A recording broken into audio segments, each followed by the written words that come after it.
Hindi sa lahat ng panahon ay malakas tayo. May mga pagkakataong tinatamaan tayo ng pagod, panghihina at kalungkutan. Sa mga oras na tayo'y nadudurog, huwag kalimutan na ang Diyos ay laging nariyan, handang magbigay lakas at pag-asa.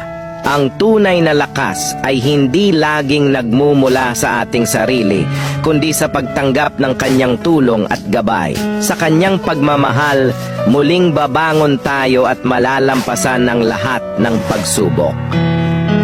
Hindi sa lahat ng panahon ay malakas tayo. May mga pagkakataong tinatamaan tayo ng pagod, panghihina at kalungkutan.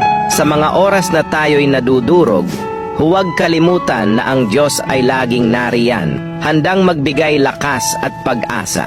Ang tunay na lakas ay hindi laging nagmumula sa ating sarili, kundi sa pagtanggap ng kanyang tulong at gabay. Sa kanyang pagmamahal, muling babangon tayo at malalampasan ng lahat ng pagsubok.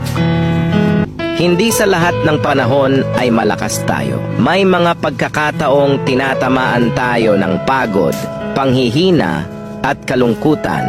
Sa mga oras na tayo'y nadudurog, huwag kalimutan na ang Diyos ay laging nariyan, handang magbigay lakas at pag-asa. Ang tunay na lakas ay hindi laging nagmumula sa ating sarili, kundi sa pagtanggap ng kanyang tulong at gabay. Sa kanyang pagmamahal, muling babangon tayo at malalampasan ng lahat ng pagsubok. Hindi sa lahat ng panahon ay malakas tayo. May mga pagkakataong tinatamaan tayo ng pagod, panghihina at kalungkutan.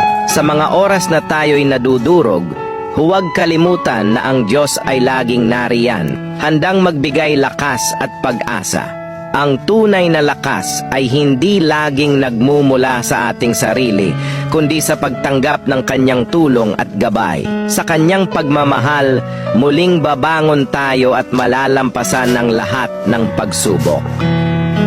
Hindi sa lahat ng panahon ay malakas tayo. May mga pagkakataong tinatamaan tayo ng pagod, panghihina at kalungkutan. Sa mga oras na tayo'y nadudurog, huwag kalimutan na ang Diyos ay laging nariyan, handang magbigay lakas at pag-asa. Ang tunay na lakas ay hindi laging nagmumula sa ating sarili, kundi sa pagtanggap ng kanyang tulong at gabay. Sa kanyang pagmamahal, muling babangon tayo at malalampasan ng lahat ng pagsubok. Hindi sa lahat ng panahon ay malakas tayo. May mga pagkakataong tinatamaan tayo ng pagod, panghihina at kalungkutan. Sa mga oras na tayo'y nadudurog, huwag kalimutan na ang Diyos ay laging nariyan, handang magbigay lakas at pag-asa. Ang tunay na lakas ay hindi laging nagmumula sa ating sarili, kundi sa pagtanggap ng kanyang tulong at gabay. Sa kanyang pagmamahal, muling babangon tayo at malalampasan ng lahat ng pagsubok.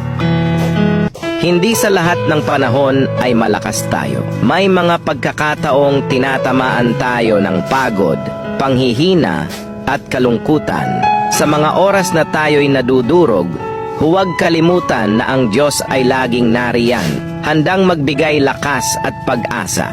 Ang tunay na lakas ay hindi laging nagmumula sa ating sarili, kundi sa pagtanggap ng kanyang tulong at gabay. Sa kanyang pagmamahal, muling babangon tayo at malalampasan ng lahat ng pagsubok.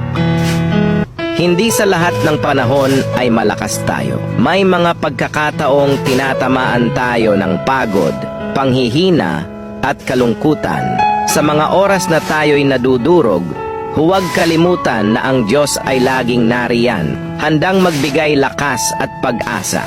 Ang tunay na lakas ay hindi laging nagmumula sa ating sarili, kundi sa